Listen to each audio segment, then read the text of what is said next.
Assalamualaikum warahmatullahi wabarakatuh. Alhamdulillahilladzi arsala rasulahu bil huda wa dinil haqq liyudhhirahu 'ala dini kulli wa kafa billahi syahida. Asyhadu an la ilaha illallah wahdahu la syarikalah wa asyhadu anna Muhammadan abduhu wa rasuluh alladzi la nabiyya wa la rasula ba'dah. Allahumma shalli wa sallim ala sayyidina Muhammadin sahibir risalah wa ala alihi wa ashabihi wa man da'a bi da'watihi ila yaumil qiyamah. Amma ba'd. Bapak-bapak, ibu-ibu, para jamaah ahli Masjid Taman Mutiara, ya, semoga kita semua dirahmati dan dimuliakan Allah. Alhamdulillah, kita bersyukur di pagi ini insya Allah kita sehat ya Bapak Ibu, ya, lahirnya, batinnya, jasmani dan rohaninya, Alhamdulillah. Dan baru saja kita menunaikan ibadah sholat subuh ya berjamaah. Semoga ini menjadi amal soleh kita dan mudah-mudahan diterima di sisi Allah Subhanahu wa Ta'ala. Ya, Alhamdulillah, setiap Ahad pagi ya kajian di masjid ini selalu penuh, ya selalu banyak. Alhamdulillah, ya ini pertanda bahwa warga di komplek ini semuanya kompak, Pak. Ya, dan ini pertanda antusias warga untuk Islam ini sangat bagus. Saya tinggal di Jalan Kolonel Masturi, ada satu perumahan Istana Gardenia. Nah, di situ ada masjid. Setiap Sabtu itu ada kajian. Ya, alhamdulillah yang hadir 6 orang, 7 orang yang hadir. Paling banyak itu 10 orang gitu, ya. Nah, alhamdulillah saya juga heran ya di Taman Mutiara, padahal mohon maaf mungkin mayoritas di sini bukan Islam, Pak, ya katanya. Ya, tapi alhamdulillah antusias warga untuk thalabul ilmi luar biasa di sini. Mohon doanya, Pak, mudah-mudahan di masjid kami ya warganya mayoritas muslim. Ya, muslim mayoritas warganya. Mudah-mudahan. Wah, geus 4 tahun piraku teh acan kene.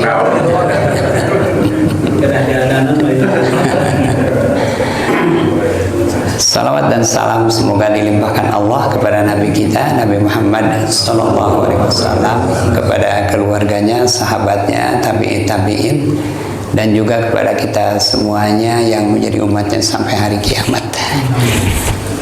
Bapak-bapak, ibu-ibu, pagi ini saya ingin mengetengahkan satu tema, ya, judulnya perbuatan-perbuatan yang bisa menghapus kebaikan. Ya. Mungkin ini penting nggak kira-kira, Pak? Ya, mudah-mudahan penting ini. Jadi ada perbuatan-perbuatan kita atau perbuatan-perbuatan yang bisa menghapus, menghilangkan, melenyapkan semua kebaikan. Ya, ya, amal kita, ibadah kita, sholat kita yang susah payah kita melakukannya. Bahkan boleh jadi sudah sekian lama, bertahun-tahun kita melakukannya, maka itu semua bisa hilang, Pak. Bisa lenyap tanpa bekas, ya, karena perbuatan-perbuatan ini. Naudzubillah, jangan sampai terjadi. Ya, dan jika kebaikannya, amalnya itu hilang, maka apa yang terjadi pada saat dia dibangkitkan di hari akhirat? Ya, maka dia akan dibangkitkan dalam keadaan tidak punya kebaikan. Kenapa? Karena tadi semua kebaikannya itu lenyap. Ya, dan kalau orang saat dibangkitkan tidak punya kebaikan, maka yang ada apa, Pak? Keburukan. Ya. Naudzubillah, ya, jangan sampai. Fa amma man thaqulat mawazinuhu fahuwa fi isyatir radiyah wa amma man khaffat mawazinuhu. Ya, barang siapa yang ringan timbangan kebaikannya, ya, ini ringan, ya, fa ummuhu hawiyah, maka tempat kembalinya adalah hawiyah. Hawiyah itu nama neraka. Ya, wa ma adraka ma hiya narun hamiyah. Apa hamiyah? Hawiyah itu narun hamiyah, ya, api neraka yang dinyalakan. Nah, apalagi ini tidak punya kebaikan sama sekali, ya. Nah, naudzubillah, mudah-mudahan ini tidak terjadi pada diri kita, keluarga kita, ya. Semoga Allah menjauhkan perbuatan ini dari kita semua. Apa saja nih perbuatan yang 10 ini, ya, perbuatan-perbuatan yang bisa menghapus amal ini. Sebelum saya menjelaskannya, ada satu permintaan, boleh nggak, Kang Iki? Minta minum.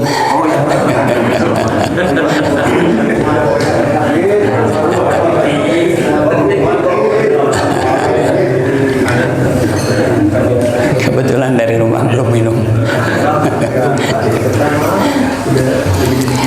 Bapak Ibu yang dirahmati Allah, yang pertama adalah murtad, ya. Yang pertama adalah murtad. Apa murtad itu, Pak? Murtad itu pindah agama, ya, pindah agama. Non kayak gitu. Oh. Ya, non. Bismillah. Yang pertama murtad, pindah agama, ya, menyatakan diri untuk keluar dari Islam, ya, menganut agama yang lain. Nah, ini perbuatan yang sangat dibenci Allah. Menyebutnya juga dengan istilah murtad, ya. Di dalam Al-Quran surah Al-Baqarah ayat yang ke-217, Allah Subhanahu wa taala berfirman, "Wa may yartadid minkum an dinihi fayamut wa huwa kafirun faulaika habitat a'maluhum fid dunya wal akhirah." Ya, wa ulaika ashabun nar hum fiha khalidun. Barang siapa yang murtad dari agamanya, ya, pindah keluar dari Islam, ya, kemudian mati dalam keadaan kafir, maka habitat a'maluhu, hapus amalnya, sia-sia perbuatannya, sia-sia perbuatannya, hapus amalnya, lenyap, hilang di dunia dan di akhirat, dan mereka itu penghuni-penghuni neraka, ya. Bapak Ibu yang dirahmati dan dimuliakan Allah, jangan sampai ini terjadi, ya. Agama itu menjadi unsur paling penting dalam kehidupan seorang muslim, ya. Agama itulah yang harus dijunjung tinggi, dan agama itulah yang harus menjadi prinsip yang dipegang teguh oleh setiap kita. Nah, karena agama inilah yang akan membawa Islam, maksudnya Islam inilah yang akan membawa kita selamat dunia dan akhirat. Ya, barang siapa yang menyatakan diri keluar dari Islam, orang kalau keluar dari Islam berarti tidak lagi yakin dengan kebenaran Islam, betul Pak? Ya, orang kalau keluar dari Islam dia tidak lagi percaya dengan Islam, ya. Dan Bapak Ibu, banyak orang yang menganggap ini sesuatu yang sepele, ya, murtad ini sepele. Ya, ada banyak orang yang menganggap agama itu hanya pelengkap, ya, hanya aksesoris. Bahkan tidak sedikit yang mengatakan bahwa semua agama itu benar, semua agama itu baik. Ini tidak benar. Allah Subhanahu wa taala berfirman, "Inna dina indallahil Islam." Ya, agama yang diakui di sisi Allah hanyalah Islam. Ya, dan di surah Ali Imran ayat yang ke-85 Allah Subhanahu wa taala berfirman, "Wa may yabtaghi ghairal Islam madina fala yuqbala minhu wa huwa fil akhirati minal khasirin." Barang siapa yang mencari agama selain Islam tidak akan diterima, Pak. Ya. Barang siapa yang mencari jalan menuju Allah, tapi jalan yang ditempuhnya bukan jalan Islam, fala yuqbala minhu, maka tidak akan diterima. Dan di akhirat dia termasuk orang-orang yang rugi. Ya, inilah perbuatan yang sangat dibenci Allah, murtad. Ya. Bapak-bapak, ibu-ibu, banyak orang yang kemudian pindah agama, ya, hanya karena menikah dengan orang di luar Islam. Ya, ada orang-orang yang pindah keyakinan, pindah agama hanya karena pekerjaan. Ya. Ada orang-orang yang kemudian berubah agamanya ya hanya karena suatu hobi ya. Kita lihat ya, ada salah seorang tokoh ya, sebut sajalah salah seorang putrinya Bung Karno itu pindah agama ya, yang tadinya Islam kemudian ia pindah menjadi Hindu ya, dan ia minta supaya upacara pindah agamanya itu disaksikan oleh sahabat-sahabatnya. Tapi untuk sahabat-sahabatnya nggak ada yang datang. Bahkan dia juga mengundang menteri agama ya, tapi untung menteri agama lagi tidak datang ya. Itulah Bapak Ibu ya, murtad. Kemudian yang kedua, apalagi selain murtad? Ini perbuatan yang bisa menghapus amal. Yang kedua, kafir ba'dal iman. Seseorang menjadi kafir sesudah beriman. Apa ini? Murtad bukan? Hampir sama ya dengan murtad. Jadi kafir ba'dal iman, menjadi kafir setelah beriman. Bukan murtad ini. Ya, apa yang dimaksud? Ya, di dalam tafsir Ibnu Katsir disebutkan yang dimaksud adalah seseorang yang sudah mengaku beriman tapi dia menjadi kafir karena menolak ketetapan-ketetapan Allah. Ya, seseorang yang mengaku beriman tapi dia tidak mau menerima syariat-syariat agama Allah. Nah, maka orang ini dikatakan kafir ba'dal iman. Ya, dia menjadi kafir padahal dia beriman. Ya, dia menolak syariat agama Allah, dia tidak melaksanakan kewajiban-kewajibannya kepada Allah padahal dia sudah mengaku beriman. Di surah Al-Maidah, surah yang kelima ayat 5, Allah Subhanahu wa taala berfirman, ya, wa may yakfur bil imani faqad habita amaluhu wa huwa fil akhirati minal khasirin. Barang siapa yang kafir setelah beriman, maka akan hapus, akan sia-sia amal-amalnya. Di ujung ayat Pak ya, di ujung ayat. Ya, di awalnya al yauma uhilla lakum gitu. Pada hari ini dihalalkan bagimu. Nah, di ujung ayat itu wa may yakfur bil iman, barang siapa yang kafir setelah beriman, maka akan sia-sia amalnya. Hapus Pak kebaikannya, dan di akhirat dia termasuk orang-orang yang rugi. Ya, banyak orang-orang yang mengaku Islam, ya, banyak orang-orang yang mengaku beriman, ya, tapi dia enggan melaksanakan syariat-syariatnya, melaksanakan kewajiban-kewajibannya kepada Allah. Ya, banyak orang yang mengaku beriman, tapi dia tidak mau menerima ketetapan-ketetapan Allah. Bahkan hukum-hukum Allahnya pun juga ditolaknya. Ya, di surah, coba Kang Farhan ayat, tolong dilihat surah yang keempat. Surah yang keempat, surah An-Nisa ayat yang ke-65.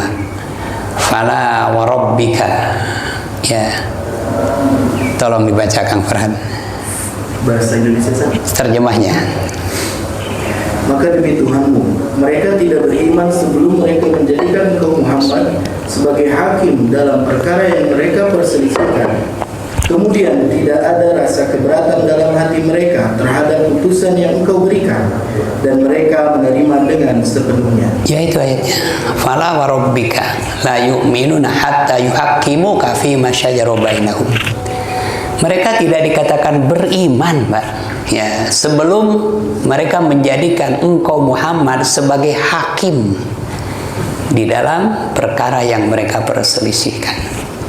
Dan mereka tidak keberatan, ya, serta menerima dengan sepenuh hati.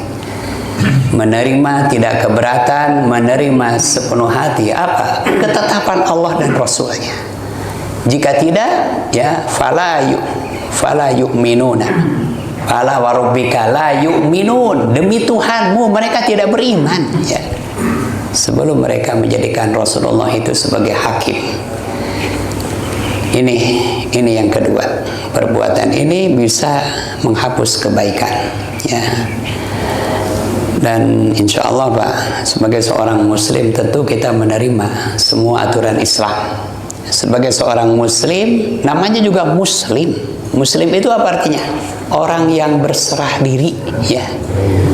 Artinya kita berserah diri untuk diatur apapun oleh Allah, dan kita berserah diri untuk menerima segala ketetapan apapun dari Allah, ya. Itulah muslim, ya.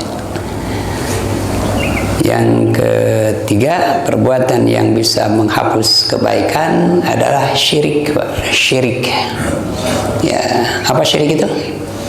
Mempersekutukan Allah, menduakan Allah, menganggap ada Tuhan selain Allah, percaya ya ada yang berhak untuk disembah dan diibadahi ya selain Allah. Ini syirik. Ini perbuatan yang bisa menghapus kebaikan. Walau asyraku, di surah yang ke-6 ya, ayat 88. Walau asyraku lahabita anhum ma kanu ya'malun. Jika mereka berbuat syirik, mempersekutukan Allah, lahabita anhum, maka akan lenyaplah Pak, dari mereka semua yang telah mereka kerjakan. Ya, hati-hati dengan syirik. Ya, syirik ini perbuatan yang sangat dibenci Allah. Ya, Rasulullah SAW bersabda, ijtanibu sab'al kabair, jauhi 7 macam dosa besar. Ya, jadi 7 macam dosa besar. Ini dosa paling besar. Yang pertama apa? Asyirku billah, mempersekutukan Allah.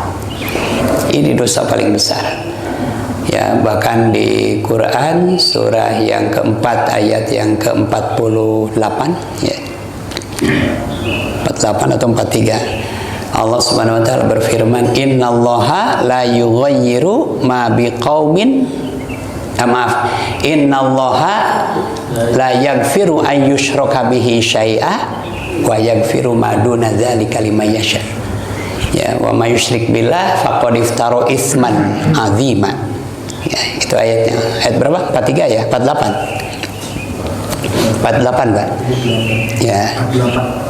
Sesungguhnya Allah tidak akan mengampuni dosa syirik. Ya, Allah tidak akan mengampuni dosa syirik. Tapi Allah akan mengampuni dosa-dosa selain syirik. Allah Maha Pencemburu, Pak. Ya, Allah itu tidak suka disamakan dengan yang lain.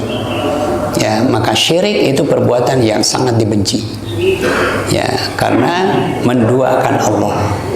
Ya, Bapak Ibu yang dirahmati Allah. Apakah dosa syirik bisa ditaubati, Pak? Ya, bisa tentunya. Kalau seseorang melakukan dosa syirik, kemudian ia bertaubat, diampuni. Asal taubatnya sungguh-sungguh. Ya, di surah 39 ayat yang ke-53 Allah Subhanahu wa taala berfirman, "Qul ya ibadiyalladzina asrafu ala anfusihim la taqnatu min rahmatillah innallaha yaghfirudz dzunuba jami'an." Katakan Muhammad kepada orang-orang yang telah melampaui batas, jangan kalian putus asa dari rahmat Allah. Sesungguhnya Allah mengampuni dosa-dosa semuanya. Semua diampuni. Ya, lalu bagaimana dengan ayat tadi bahwa dosa syirik itu tidak diampuni? Nah, jika seseorang meninggal dunia dengan membawa dosa syirik yang tidak pernah ditaubati, maka tidak ada kebaikan apapun yang bisa menghapuskan dosa syirik itu. Padahal bapak-bapak, ibu-ibu, kebaikan itu bisa menghapus keburukan.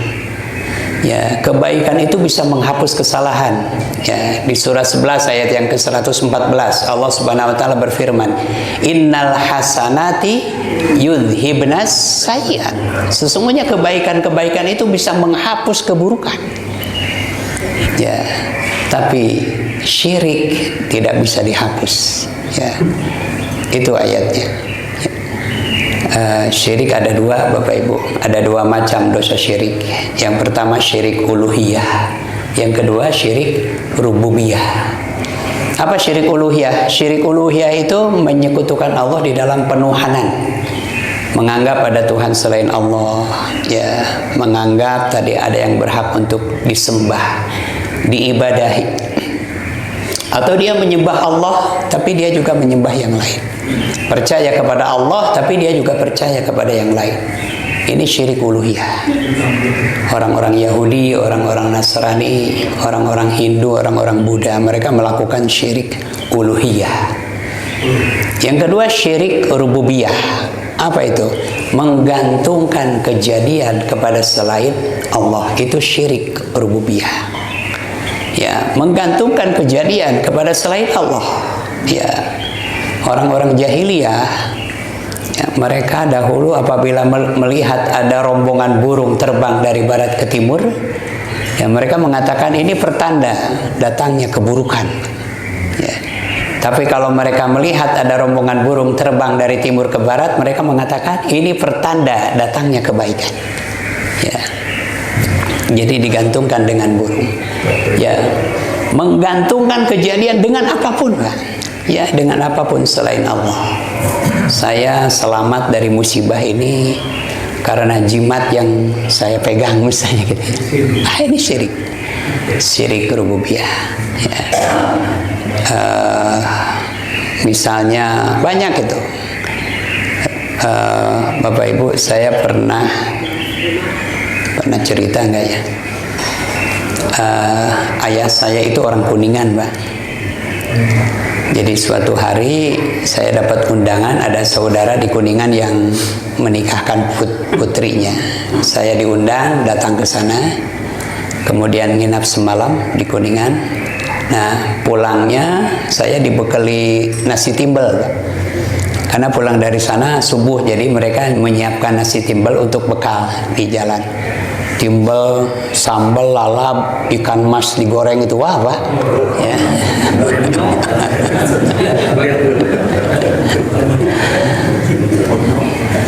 Ya dibayangkanlah lagi belum sarapan.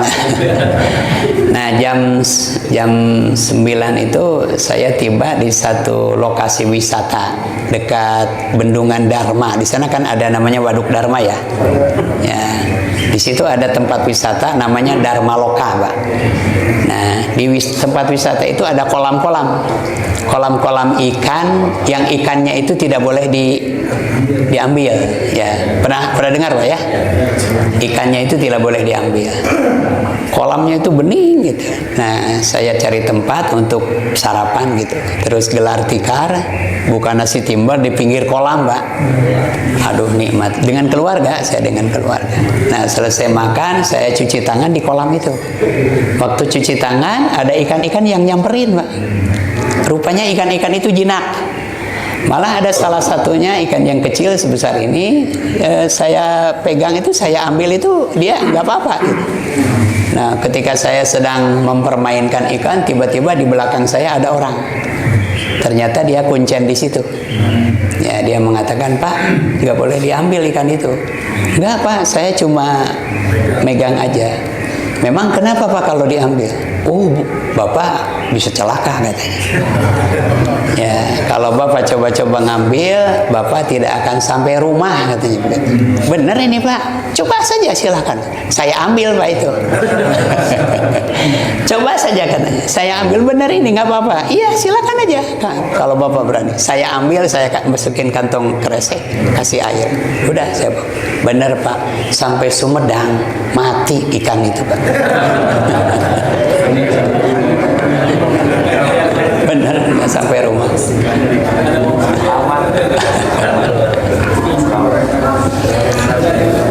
Sebulan kemudian ada pemberitahuan, ya, orang yang kemarin hajatan itu meninggal dunia. Jadi saya balik lagi ke sana, yang nginep lagi semalam, pulangnya dibekelin lagi nasi timbel gitu. Terus saya mampir lagi ke situ, ya. Sebulan kemudian saya cari-cari itu kuncen itu. Di mana kuncen itu? Ketemu dia lagi merokok, lagi minum kopi di warung gitu. Terus saya sapa, Assalamualaikum, Pak. Waalaikumsalam. Bapak masih ingat saya? Siapa ya? Lupa lagi dia rupanya. Saya, Pak, yang ngambil ikan itu. Oh iya, Bapak ya, katanya. Iya, nggak apa-apa saya, Pak. Bukan begitu, Pak, katanya. Kalau nggak dibegitukan, habis ikan ini.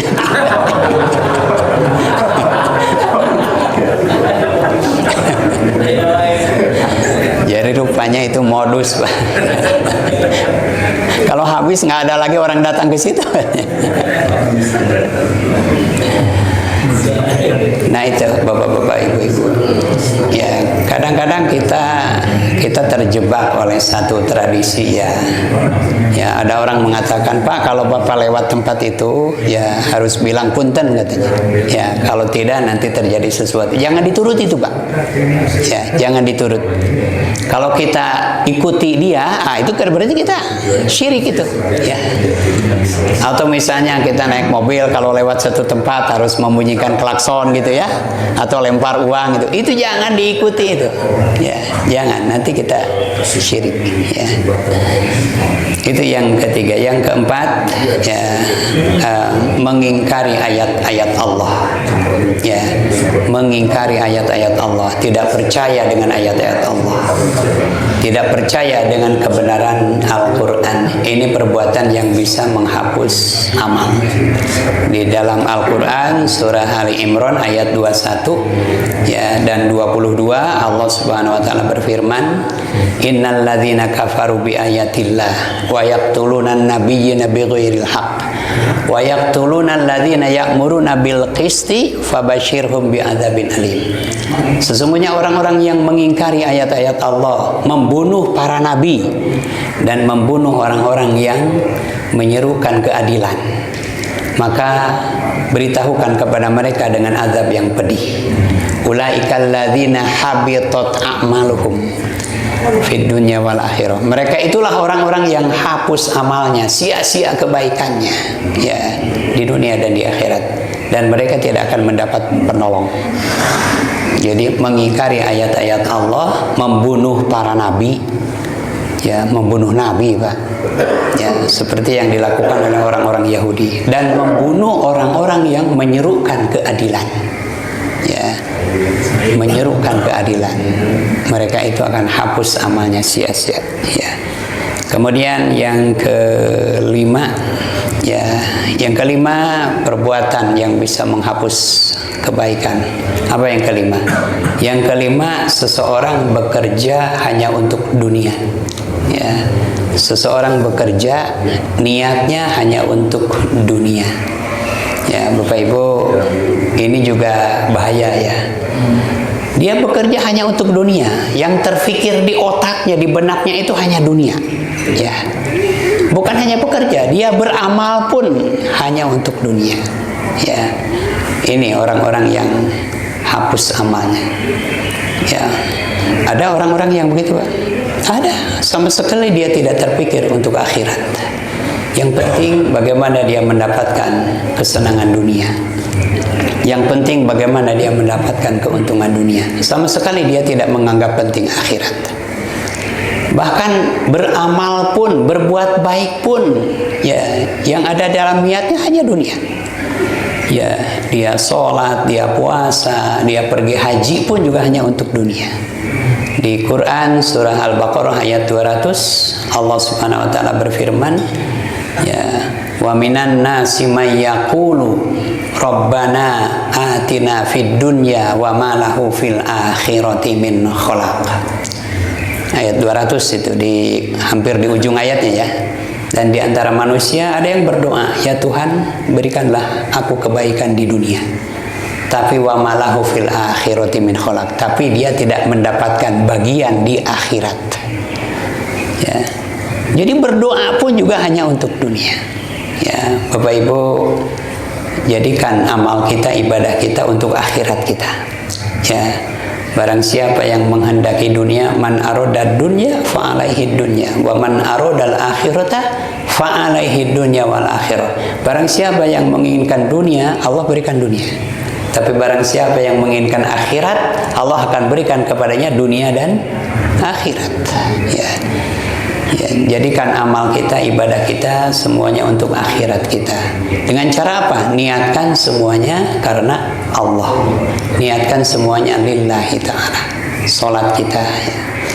Di surah yang ke-11. Coba Kang Farhan dibuka. Surah yang ke-11 ayat yang ke-15 dan 16, Pak.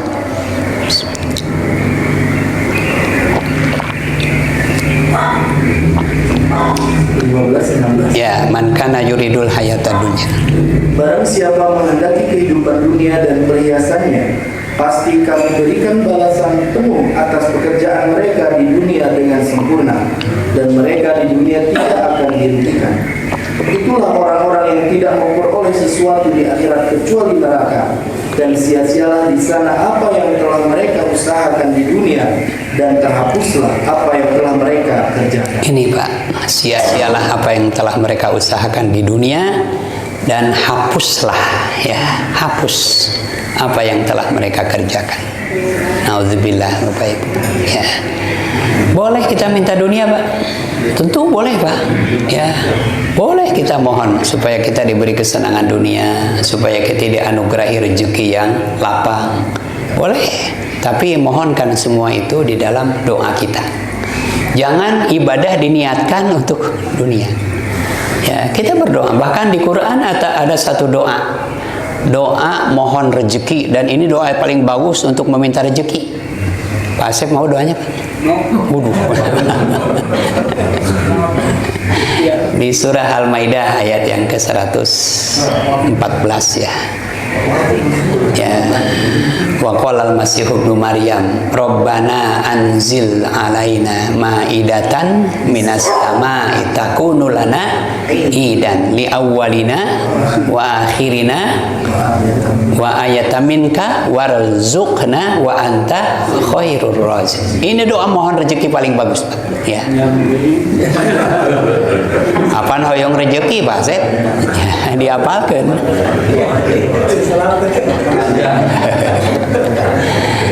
Ini doanya Nabi Isa, ya. Doanya Nabi Isa, ya, beliau memohon kepada Allah supaya rezeki itu benar-benar diturunkan dari langit, Pak. Ya. Dan dikabulkan Allah. Betul-betul rezeki itu diturunkan dari langit. Ya, karena permintaan umatnya.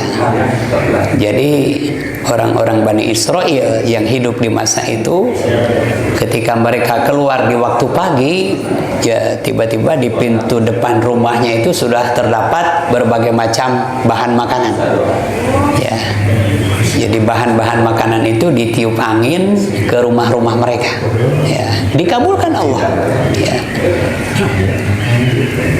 Itu Bapak Ibu. Kemudian yang ke-6 ya, yang ke-6 munafik, nifak. Munafik. Munafik itu apa? Ya, munafik itu apa? Bermuka dua ya, double standar. Ya, ini munafik. Ini perbuatan yang juga sangat dibenci, Pak. Munafik. Orang-orang munafik adalah orang-orang yang hanya mencari keuntungan. Ya. Di mana keuntungan mereka itu berada, maka kesitulah mereka akan berpihak.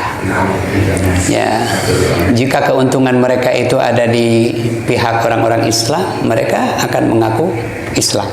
Dan jika keuntungan mereka itu ada di pihak orang-orang kafir, mereka tidak segan-segan untuk mengaku dirinya kafir. Itulah orang-orang munafik. Dan ini perbuatan yang bisa menghapus kebaikan. Ya, munafik adalah perbuatan yang sangat dibenci Allah. Ya, apa ciri orang munafik itu, Pak? Ya, Bapak Ibu. Nah, di hadis disebutkan ya, ciri orang munafik itu idza haddatsa kadzdzaba, kalau bicara bohong. Wa idza wa'ada akhlafa, kalau janji tidak pernah ditepati. Wa idza tumina khon, apabila dipercaya khianat. Itu ciri orang munafik. Tapi ciri orang munafik yang paling mendasar itu ada di surah 4. Yang Farhan baca ayat 137 138. Ya, coba lihat.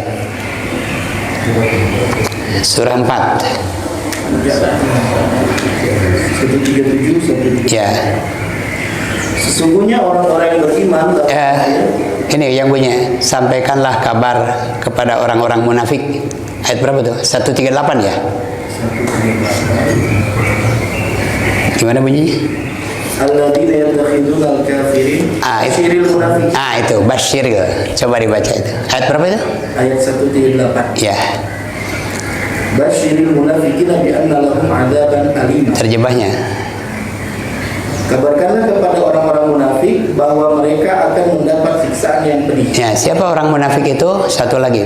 Yaitu orang-orang yang menjadikan orang-orang kafir sebagai pemimpin dengan meninggalkan orang-orang mukmin. Apakah mereka mencari kekuatan di sisi orang kafir itu? Ketahuilah bahwa semua kekuatan itu milik Allah. Ya, ini Bapak Ibu, ciri paling mendasar orang munafik itu ayatnya. Basyiril munafikin bi anna lahum adzabun alim. Sampaikanlah kabar kepada orang munafik, mereka akan mendapatkan azab yang pedih. Siapa orang munafik itu? Alladzina yattakhidunal kafirina awliya'a min dunil mu'minin. Orang-orang yang menjadikan orang-orang kafir sebagai pemimpin dengan meninggalkan orang-orang mukmin. Ini orang munafik yang paling mendasar. Orang-orang yang lebih cenderung kepada orang-orang kafir, orang-orang yang lebih mendukung orang-orang kafir, orang-orang yang lebih suka dipimpin oleh orang-orang kafir. Ya, ciri ini ciri orang munafik. Ada yang begitu, Bapak Ibu? Banyak. Banyak. Ya, memilih pemimpin ya orang muslim lah. Orang muslim. Atau mungkin ada orang muslim tapi kecenderungannya kepada kekafiran, itu pun juga jangan dipilih. Ya, orang-orang muslim tapi lebih cenderung kepada kekafiran. Ya, orang-orang muslim yang liberal, orang-orang muslim yang tidak memperhatikan Islam. Mereka hanya butuh suaranya saja. Tapi setelah jadi, maka orang-orang Islam itu ditinggalkan. Pilih pemimpin yang terbaik, Pak. Ya, pemimpin yang terbaik. Kalau grade itu grade paling tinggi. Kalau di abjad grade paling tinggi itu huruf apa, Pak? Ah, kira-kira begitulah. Kira-kira. Ya.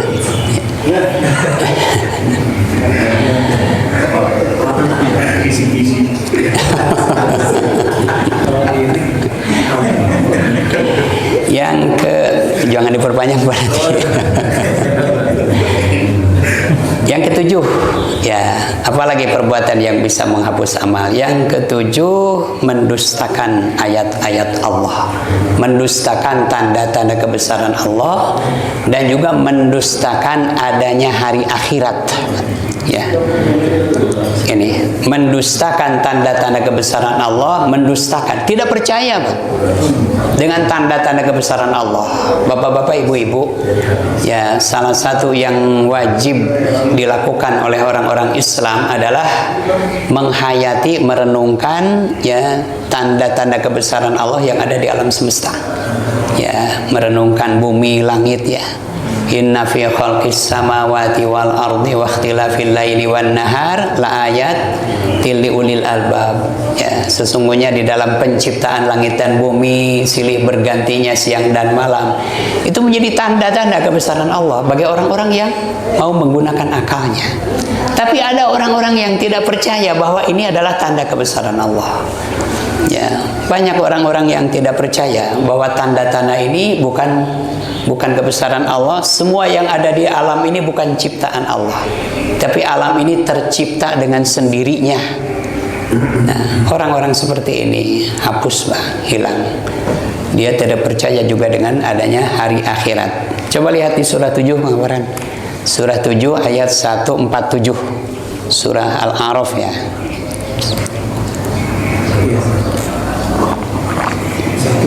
Ya, terjemahnya aja. Dan orang-orang yang mendustakan tanda-tanda kekuasaan kami dan mendustakan adanya pertemuan akhirat, sia-sialah amal mereka. Mereka diberi balasan sesuai dengan apa yang telah mereka kerjakan. Itu ayatnya. Orang-orang yang tidak percaya, mendustakan tanda-tanda kebesaran Allah dan tidak percaya dengan adanya pertemuan akhirat, sia-sia, Pak, habitat amal. Sia-sia amalnya. Ya, mereka akan dibalas sesuai dengan perbuatannya. Kemudian yang ke-8, ya, perbuatan yang bisa menghapus amal apa? Membenci Al-Quran. Ya, membenci Al-Quran. Nah, ini keterlaluan.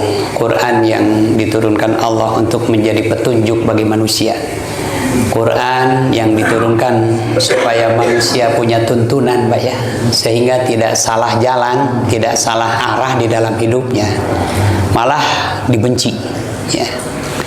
membenci Al-Quran. Jangankan melihat Qurannya, ya, membacanya saja itu, mendengar bacaannya saja sudah tidak suka.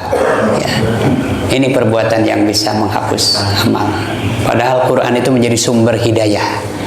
Di surah yang ke-47, ya Kang Farhan baca lagi. Surah 47, surah Muhammad ayat yang ke-9. Ya. Ya, ayat 9. Dan orang-orang kafir maka celaka mereka dan Allah menghapus segala amal mereka. Yang demikian itu karena mereka membenci Al-Quran yang diturunkan Allah.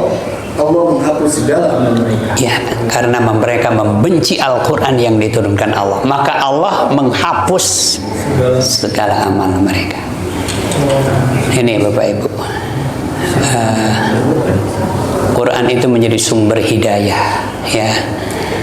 Quran itu menjadi manhajul hayah, ya.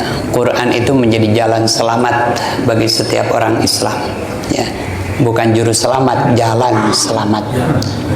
Kalau juru selamat itu di yang lain, jalan selamat. Kenapa dikatakan jalan selamat, Pak? Karena dengan mengikuti Al-Quran, insya Allah kita akan selamat, selamat di dunia dan juga selamat di akhirat. Dan membenci Al-Quran, ya, maka itu akan membuat hapus segala amal kebaikan. Ada satu cerita, ya, ada seorang laki-laki di Inggris, Pak. Ya, ada seorang laki-laki di Inggris, ya, dia penduduk Inggris, warga negara Inggris. Kerjanya itu di klub sepak bola Manchester United, MU. Kalau di Bandung mah MU teh Mauneh. Rumah makan Mauneh. Laki-laki ini kerjanya memeriksa stadion, tugasnya memeriksa stadion. Ya, suatu hari ketika dia sedang memeriksa stadion karena besoknya akan ada pertandingan, di tribun penonton dia menemukan sebuah buku, Pak. Ya, buku yang sudah kotor. Ketika dia ambil ada tulisan Holy Quran. Ya, berarti apa? Quran. Ya, jadi ada Quran dengan terjemahannya seperti itu. Oh, dia tahu. Dia itu seorang Katolik Anglikan, ya. Kemudian dia ambil Quran itu, dia pikir ini bukunya orang Islam, katanya dia begitu. Kemudian ia bawa pulang bukunya ke rumah, kemudian ia bersihkan, ternyata buku itu masih bagus. Lalu setelah dibersihkan, dia simpan di atas meja. Sore hari pacarnya pulang. Ya, dan di sana mah pacaran teh seperti suami istri gitu, ya. Ya, sore hari pacarnya pulang, lalu dia melihat ada Quran di atas meja. Nah, kelihatan mukanya merah pacarnya ini. Dan ia mengatakan, tidak pantas katanya buku ini ada di rumah kita, kata pacarnya, ya, perempuan itu. Tidak pantas buku ini ada di rumah kita. Kalau kamu tidak membuangnya, aku yang akan membuangnya ke tempat sampah. Nah, si laki-lakinya marah, Pak. Marah karena dia sudah bawa buku itu, sudah membersihkannya seolah-olah tidak dihargai gitu. Kata suaminya, bukan suami, ya, kata laki-laki itu, kamu katanya belum pernah membaca satupun ayatnya di buku itu, sudah begitu bencinya gitu. Nah, padahal aku susah payah bawa buku itu dari stadion. Nah, sebelum kamu buang buku itu, kamu yang akan aku buang lebih dulu, katanya begitu. Kata si laki-laki. Ya sudah, mereka berantem, Pak. Keesokan harinya, si perempuan itu nanya, emang kamu sudah baca buku itu? Sudah, katanya, padahal belum. Ya. Esok harinya si perempuannya pergi kerja. Nah, si suaminya mikir, aku berbohong, katanya. Gimana kalau dia nanya nanti apa isinya? Lalu dia baca buku itu. Pertama dibuka salah halaman, ya, halaman belakang yang di. Nah, oh ternyata dari kanan, ya. Dia baca surah Al-Fatihah, terjemahannya yang dibaca. Dia baca terus, dia renungkan gitu, Pak. Sampai kemudian ia baca surah Al-Baqarah. 6 bulan hatam itu dibaca tuh. Ya, 6 bulan. Dia penasaran, dia baca terus. Setelah 6 bulan apa yang terjadi? Dia masuk Islam. Ya, masuk Islam, ya, syahadatnya dibimbing oleh salah seorang imam di Masjid Manchester, Pak. Nah, setelah masuk Islam, dia ajak pacarnya untuk masuk Islam. Pacarnya nggak mau. Ya, kalau nggak mau kita cerai gitu. Bukan cerai ya, apa? Putus. Ya. Putus. Ya. Itu Pak seperti itu, ya. Jadi Quran. Makanya di surah Al-Maidah ayat 16 Allah Subhanahu wa taala berfirman, "Yahdi bihi manittaba'a ridwanahu subulas salam." Allah akan memberikan hidayah dengan Al-Qur'an ini.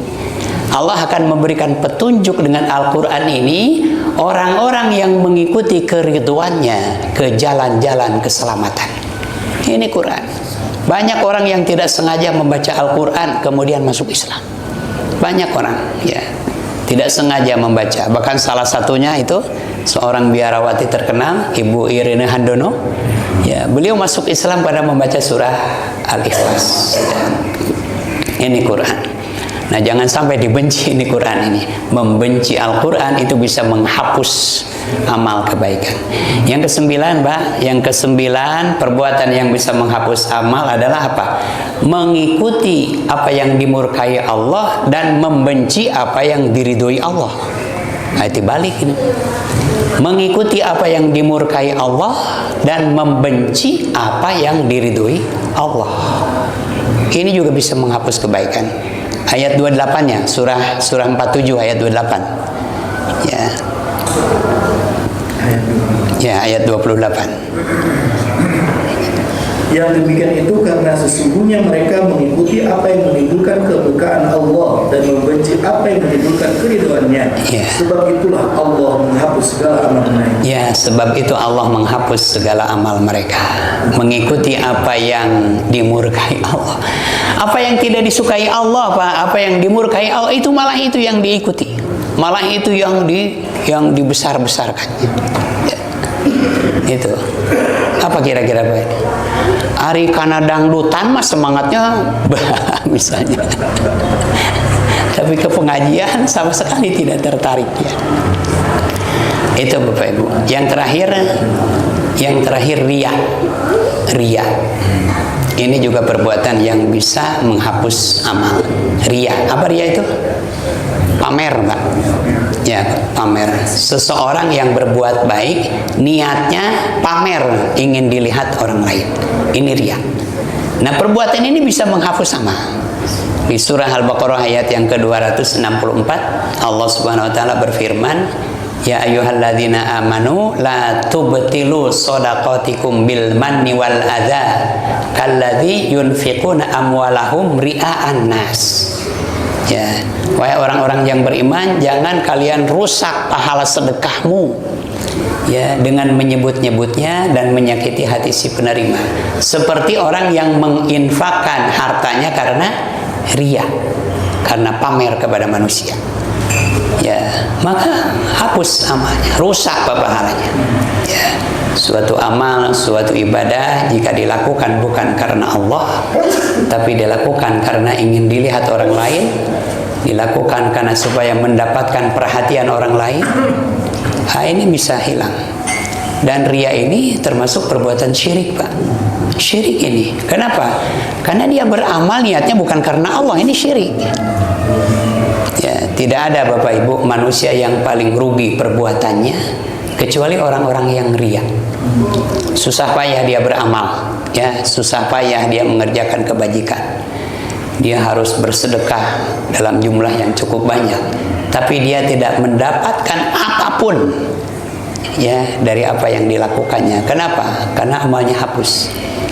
Pada hari akhirat Allah akan mengatakan kepada orang-orang yang riya, ya, orang-orang yang beramal karena riya, Allah akan berfirman, mintalah pahala itu kepada orang yang kamu riya kepadanya.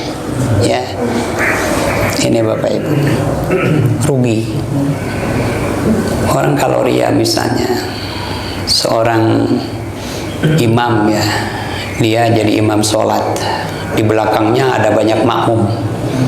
Ya, kemudian ia baca ayat-ayat Quran dengan bacaan yang bagus, lalu terbersit dalam hatinya apa harapan orang-orang yang di belakangnya itu senang. Ya, wah pasti orang-orang senang bacaanku bagus. Mungkin ya Pak, orang senang mungkin ya.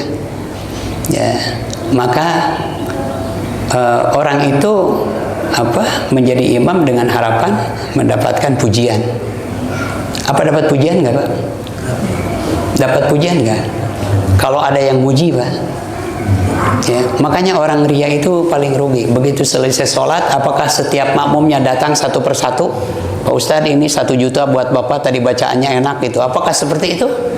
Enggak. Dari Allah dia tidak dapat pahala, ya dari manusia pun juga dia dapat apa-apa. Ini rugi. Saya pernah mohon izin cerita. Tahun 2000 saya diminta untuk menjadi imam sholat Idul Fitri Pak, di Lapang Gasibu. Ya, jadi yang minta saya ketua MUI provinsi, karena emang itu jatahnya MUI provinsi. Saya yang ditunjuk menjadi imam. Waktu itu yang jadi gubernurnya Pak Nuriana. Begitu saya dapat surat ya dari Pemda provinsi, undangan saya menjadi imam, terpikir Pak oleh saya, di belakang saya itu banyak orang-orang penting. Ada gubernur kan, ada wakil gubernur, ada kepala kejaksaan, ada ketua pengadilan, orang-orang penting, ada Kapolda kan, ya di situ ada Pangdam juga ada di situ. Waduh, ini gimana nih? Jadi terasa beban. Seminggu lagi mau Lebaran, saya sudah milih-milih surah Pak untuk dibaca. Seminggu lagi mau Lebaran, saya udah milih surah. Surah apa nih yang pas? Bapak Ibu, kalau nanti sholat duhur, Bapak sudah milih surat dari sekarang enggak? Enggak kan? Ya. Begitu sholat duhur, apa aja yang diingat, ina atau inawe, eta nu gampil gitu ya. Coba, ini akibat ria Pak. Akibat ria. Sholat Idul Fitri yang hanya 2 rakaat terasa berat. Ya, saya baca surah Al-A'la, sabbihisma rabbikal a'la alladzi khalaqa fasawwa. Wah, cocok, ganti lagi. Begitu Pak. Kayak orang nggak waras. Wasyamsi waduhaha wal qamari idza tala. Wah, kepanjangan. Alhamdulillah 3 hari sebelum Lebaran saya diberi hidayah Pak. Ya, saya berpikir kenapa saya jadi bingung. Ya, setiap tahun juga saya mengimami sholat Idul Adha, Idul Fitri. Ya, dan saya juga sudah biasa melakukannya. Ya, kenapa ini jadi bingung? Kenapa ini jadi susah? Ini akibat ria Pak. Ria. Ketika kita sholat, yang harus dilihat itu siapa yang di depan kita, bukan yang di belakang kita. Ya, yang di belakang kita kan makmum semua. Yang di hadapan kita adalah Allah. Ya, alhamdulillah sembuh Pak, sembuh. Sudah. Sampai wah macam-macam gitu. Aduh, gimana kalau misalnya bacaan saya salah? Sampai terpikir kumaha lamun teu dionang deui sampai terpikir. Alhamdulillah sembuh. Sudah sholat menghadap Allah. Ya, biasa saja. Alhamdulillah biasa, normal biasa. Dan tahun depannya juga diundang lagi gitu ya. Ini ria. Ya, coba ibu-ibu kalau mau pergi ke pengajian timbul ada rasa ria. Kita pergi ke pengajian karena manusia bukan karena Allah. Maka milih bajunya juga lama itu. Ya. Inilah ria ya. Mudah-mudahan Allah menjauhkan semua perbuatan ini dari kita semua. Ya. Demikian Bapak Ibu, itu saja yang bisa kita bahas. Ya Pak. Karena ada peristiwa di zaman Nabi kemudian di salah satu aktivitas yang bisa menghapus sama di surat 49 ayat Ya. itu orang-orang menghina Nabi dengan suara keras. Ya. Nah kalau sekarang Ustaz, apakah itu ada aplikasi yang kan Rasulullah udah ada? Ya. Apakah itu artinya ulama kita juga kalau beraktivitas seperti itu ulama dengan kata-kata yang keras atau nggak sopan itu dia bukan sama sekali. Ya, betul Pak, itu salah satunya. Ya ayyuhalladzina amanu la tarfa'u aswatakum fawqa sautin nabi. Terus wala antah bato a'malukum wa antum ta'lamun ya. La ta'lamun. Itu. Jadi jangan kamu mengeras suara di hadapan Nabi sebagaimana kamu berbicara kepada sesamamu, akan hapus amal-amalmu. Artinya berlaku tidak sopan kepada Nabi. Nah, ini salah satu termasuk ya. Jadi berlaku tidak. Kalau di aplikasi yang zaman ini berarti kalau misalnya kita ulama berarti misalnya kami nama atau orang ajar gitu. Ya. Selain ulama berarti siapa lagi? Guru atau? Ya bisa juga ulama, para kiai. Gini kan ada warasatul anbiya, para pewaris Nabi. Nah ini juga khawatir berlaku tidak baik, berlaku tidak sopan kepada para pewaris Nabi. Nah ini khawatir juga akan terkena nanti hapus amal kebaikan. Tapi kalau suara saja ke ulama orang-orang soleh itu bisa menghapus amal, apalagi misalkan menghina, memenjarakan. Wah iyalah, apalagi mengkriminalisasi ya. Nah itu lebih. Naudzubillah, jangan. Ulama itu harus dihormati Pak ya. Ulama itu harus dimuliakan. Karena memuliakan para ulama itu sama dengan memuliakan Nabi. Kan ya. Mereka lah orang-orang yang menjadi para pewaris Nabi.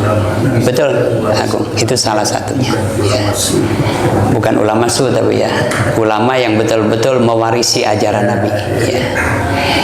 Demikian Bapak-bapak, Ibu-ibu, subhanakallahumma wa bihamdika asyhadu an la ilaha illa anta astaghfiruka wa atubu ilaik. Wassalamualaikum warahmatullahi wabarakatuh.